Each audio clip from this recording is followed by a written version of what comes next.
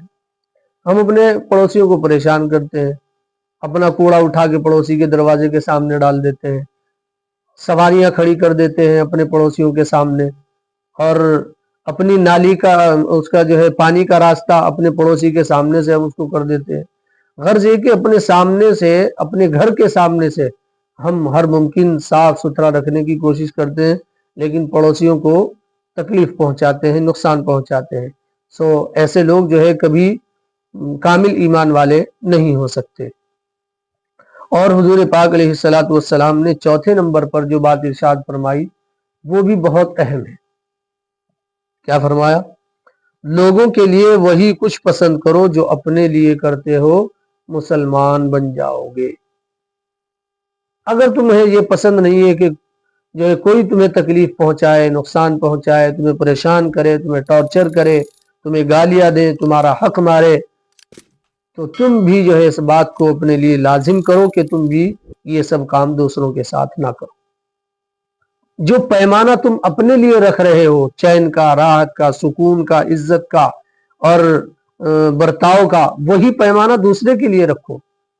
جیسے تمہیں یہ اچھا لگتا ہے کہ لوگ تمہیں اچھے اچھے القابات سے پکاریں اور ان کا رویہ تمہارے ساتھ اچھا ہو، تمہیں احترام دیں، تمہارے ساتھ عزت سے پیش آئیں، اسی طرح سے تمہارے اوپر بھی لازم ہے کہ تم بھی دوسروں کے ساتھ یہ سب کام کرو۔ فرمایا حضور پاک علیہ السلام نے، لوگوں کے لیے وہی کچھ پسند کرو جو اپنے لیے کرتے ہو، مسلمان بن جاؤ گے۔ یہ ہے مسلمان بننے والی چیز۔ نماز روزوں سے بھی بہت کچھ ہوتا ہے، بہت کچھ ہوتا ہے، لیکن مسلمان بننے والی چیزیں یہ ہے، اپنے اخلاق کو درست کرنا، اپنی عادتوں کو درست کرنا۔ اگر نماز روزہ آدمی کر رہا ہے، اخلاق عادتیں درست نہیں ہے، تو بہت ممکن ہے کہ اس کی یہ بری عادتیں اور برے اخلاق اسے جنت سے محروم کر دیں۔ اس لیے اپنے اخلاق کو درست کرنا بہت ضروری ہے۔ اور نمبر 5 پر حضور پاک صلی اللہ علیہ وسلم نے ارشاد فرمایا، اور بہت زیادہ ہنسنا چھوڑ دو۔ اے ابو ہریرہ، بہت زیادہ ہنسنے سے اپنے آپ کو بچاؤ، کیونکہ زیادہ ہنسنا دل کو مردہ کر دیتا ہے۔ یہ 5ویں نمبر کی بات بتائی۔ اب آپ دیکھیں، ہنسنے کا ٹرینڈ چلا ہوا ہے، بڑا کریز ہے اس کا، جہاں بھی دیکھو بس ہنسی کا ماحول بنا ہوا ہے۔ 2-4 لوگ بیٹھے ہوئے ہیں، کولڈ ڈرنک پی رہے ہیں، سگریٹ لے رہے ہیں، دھواں چھوڑ رہے ہیں حقے کے ذریعے سے، اور ہنسی کا ماحول بنایا ہوا ہے۔ ایسا ماحول کریٹ کیا جا رہا ہے، ایسا ماحول برپا کیا جا رہا ہے کامیڈیوں کے ذریعے سے، اس کو بڑا عروج مل رہا ہے، بڑی مقبولیت پا رہے ہیں لوگ۔ موبائل پر کوئی ہنسی کی باتیں ڈالیں، دیکھیے اس کو کتنا فالو کرتے ہیں، کتنا سنتے ہیں، کتنا اسے آگے شیئر کیا جاتا ہے۔ پتا چلا انسان زیادہ ہنسنے کا عادی ہو چکا ہے، اور اپنے آپ کو ہنسی کی طرف بہت زیادہ لے کے جا رہا ہے، اسی لیے ساری چیزیں مقبولیت پا رہی ہیں۔ حالانکہ وہ یہ سوچنے سے قاصر ہو رہا ہے، اسے یہ بات سمجھنی چاہیے کہ تم جس کو صرف ایک ہنسی کا سامان سمجھ کر فالو کر دے رہے ہو اور سن رہے ہو، اس میں بے حیائی کی ہزاروں باتیں چھپی ہوئی ہیں، بے حیائی کی اور گندی چیزیں، اس طرح کی ویڈیوز بنائی جا رہی ہیں کہ لوگ ان سب کو دیکھ رہے ہیں۔ اگر یہ دیکھنے والے اگر ہنسنے کی چیز ہی دیکھنی ہے تو اس میں بھی کامیڈی کے بہت سارے اس طرح کے راستے ہیں اور کامیڈی بنانے والے لوگ ہیں کہ اگر کبھی زندگی میں آپ اس طرح کا محسوس کر رہے ہیں، بولتے ادھر جانا نہیں چاہیے، اور اگر کامیڈی کا راستہ اختیار کر رہے ہیں تو پھر جو ہے ایسے لوگوں کی کم از کم دیکھ لیں جن میں زیادہ فحش نہ ہو اور گندی ویڈیو جنہوں نے نہ بنائی ہو. ایسی ویڈیوز ہنسی کے نام پر بنائی جا رہی ہیں جو اخلاق خراب کرنے والی ہے، جو عقائد کو خراب کر دینے والی ہے، جو دین کو نقصان پہنچانے والی ہے، جو رشتوں کی اہمیت کو تار تار کر دینے والی ہے، جو رشتوں کے عظمت اور تقدس کو پامال کر دینے والی ہے. خبردار خبردار، صرف ہنسی کے راستے سے اتنا بڑا نقصان انسانیت کا نہ کیجیے. ہنسنے کے نام پر آپ جو ہے اخلاق کا جنازہ نکال دے رہے ہیں اور اس طرح کی ویڈیوز کو آپ باقاعدہ وائرل کر رہے ہیں اور ان کو شیئر بہت زیادہ کرتے ہیں، انہیں فالو کرتے ہیں. ایسی ویڈیوز سے اپنے آپ کو بچائیے اور ہنسنے کا خود کو عادی نہ بنائیے. اس کا ایک نقصان یہ بھی ہے کہ زیادہ ہنسنا غفلت کو ظاہر کرتا ہے، اور غفلت اور بے پرواہی مردہ دلی کی علامت ہے، اور دل جب مردہ ہو جائے تو اسے اپنے اخروی نفع و نقصان کا احساس نہیں ہے. جس کا دل زندہ ہے اسے اپنے نفع نقصان کا احساس رہتا ہے، اور جس کا دل مردہ ہو چکا ہے، مر چکا ہے، اسے اپنے نفع و نقصان کا بھی احساس نہیں رہتا. ٹھیک اسی طرح جیسے انسان مر جاتا ہے پھر اسے اپنے نفع نقصان کا احساس نہیں رہتا، جس انسان کا دل مر جاتا ہے تو اسے اپنے نفع نقصان کا احساس نہیں رہتا. اور جو انسان زیادہ ہنستا ہے، ہر وقت ہنستا رہتا ہے، بات بات پہ ہنستا رہتا ہے، تو اس کا دل بھی مردہ ہو جاتا ہے. وہ غفلت بھری زندگی گزارتا ہے، اور غفلت بھری زندگی کا نقصان دنیا اور آخرت کی تباہی کی شکل میں نظر آتا ہے. اس لیے فرمایا حضور پاک صلی اللہ علیہ وسلم نے کہ اے ابو ہریرہ زیادہ مت ہنسا کرو، اس لیے کہ ہنسنے سے دل مردہ ہو جاتا ہے. اس لیے ہنسی مذاق کی زیادتی بری بات ہے، البتہ خندہ پریشانی اچھی صفت ہے. مسکرا کر ملنا، اچھے جذبات سے ملنا یہ اچھی بات ہے، لیکن ہر وقت ہنسنے کا جو ہے مزاج بنانا یہ اچھی بات نہیں ہے. اس سے دین دنیا کے بہت نقصانات ہوتے ہیں. یہ 5 عادتیں وہ ہیں جو حضور پاک صلی اللہ علیہ وسلم نے حضرت ابو ہریرہ رضی اللہ تعالیٰ عنہ کے سامنے بیان فرمائی. اور انسان اگر ان 5 چیزوں کو اپنے اندر پیدا کر لے تو آپ محسوس کریں کہ انسانی معاشرہ چین و سکون کی آماجگاہ بن جائے، پریشانیاں ختم ہو جائیں.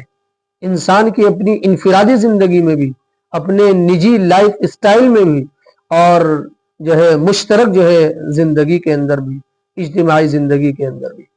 اللہ تبارک و تعالی ہمیں حضور پاک صلی اللہ علیہ وسلم کی احادیث کی روشنی میں زندگی گزارنے کی توفیق مرحمت فرمائے. وآخر دعوانا الحمدللہ رب العالمین.